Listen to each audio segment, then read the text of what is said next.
ഈ വീഡിയോയിൽ നമ്മൾ നോക്കുന്നത് നിങ്ങളുടെ +2 ഇംഗ്ലീഷ് എക്സാമിന് ഡിസ്കോഴ്സ് ഐറ്റത്തിൽ പഠിക്കാനുള്ള ഒരു ടോപ്പിക്കാണ് ബ്ലോഗ് എന്ന് പറഞ്ഞാൽ ബ്ലോഗ് റൈറ്റിംഗ്. ഓക്കെ, അപ്പം ബ്ലോഗ് എങ്ങനെ എഴുതാമെന്നുള്ളതാണ് നമ്മൾ നോക്കാൻ പോകുന്നത്. ഓക്കെ, അപ്പോൾ ആദ്യം നമുക്ക് നോക്കേണ്ടത് ഈ ഒരു സെക്ഷനാണ്.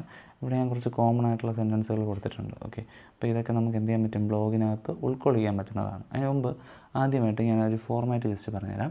ഓക്കെ, നമ്മൾ എന്തിനെക്കുറിച്ചാണോ ബ്ലോഗ് എഴുതുന്നത് അത് ഹെഡിങ് ആയിട്ട് കൊടുക്കുക. ഇതിപ്പോൾ റൈസ് എന്ന് പറയുന്ന പോയത്തെക്കുറിച്ചാണ്. അപ്പം ഹെഡിങ് കൊടുത്തിരിക്കുന്നത് എന്താണ്, റൈസ് ബൈ ചെമ്മനം ചാക്കോ.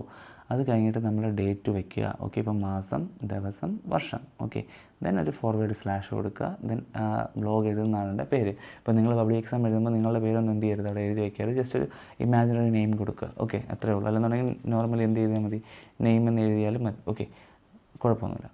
അപ്പോൾ നമുക്ക് എഴുതാൻ നമ്മൾ വായിച്ചൊരു ബുക്കിനെക്കുറിച്ചോ അല്ലെങ്കിൽ നമ്മൾ പഠിച്ചൊരു പാഠത്തെക്കുറിച്ചോ നമ്മൾ കണ്ടൊരു സിനിമയെക്കുറിച്ചോ ഇതൊക്കെ ആയിരിക്കും ബ്ലോഗ് എഴുതാൻ വേണ്ടി ചോദിക്കുക എന്ന് പറഞ്ഞത്. ഓക്കെ, അപ്പോൾ കോമൺ ആയിട്ട് നമുക്ക് ഉപയോഗിക്കാൻ പറ്റുന്ന എക്സ്പ്രഷൻസ് ഇവിടെ ഉണ്ട്.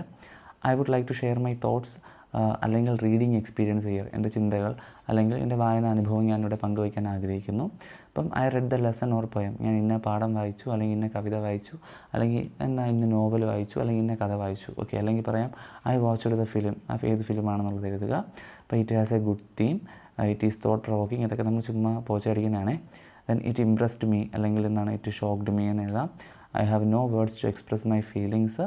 Okay, this is a must watch, സിനിമയാണെങ്കിൽ this is a must watch എന്ന് എഴുതാം. ഇനി അതൊരു ബുക്കാണെങ്കിൽ this is a must read എന്ന് എന്ത് ചെയ്യാം, നമുക്ക് എഴുതാം. ഓക്കെ, അപ്പോൾ ഇവിടെ നോക്കി rice by Chemmanam Chacko. Okay, January 21, 2021. Okay, name എഴുതിയിട്ടുണ്ട്. അപ്പം I read the poem rice by professor Chemmanam Chacko. It impressed me. Here I would like to share my reading experience. It has a good theme. Kerala had a rich paddy-oriented culture. Now we have moved from food crops to cash crops. We can see a sea change in our attitude towards our traditions and culture.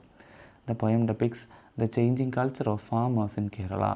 The theme of the poem is really thought-provoking. It is a good satire. This is a must read. Then finally എന്ത് ചെയ്യുക, ഇതിനെ ബോക്സിനകത്ത് ഉൾക്കൊള്ളിക്കുക.